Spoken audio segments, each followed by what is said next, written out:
The Magneto's not wired right, and it's, nobody has a manual for these things. There's one picture of it in a very small diagram in the 5th edition of the American LaFrance Type 12 and 75 factory manual, but it has a different series of numbers on this cap.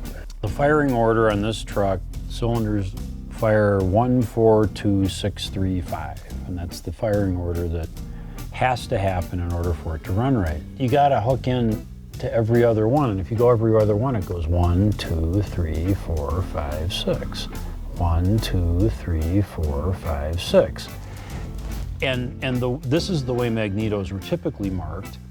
And it doesn't mean that you hook this number 5 to the number 5 cylinder. That's what trips people up.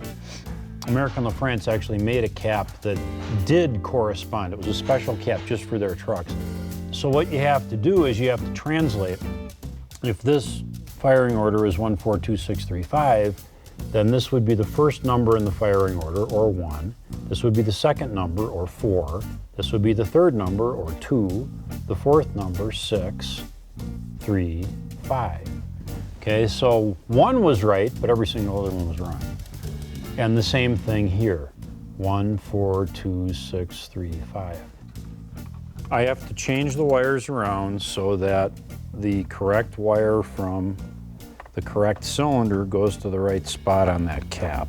This whole Magneto is a rare Magneto.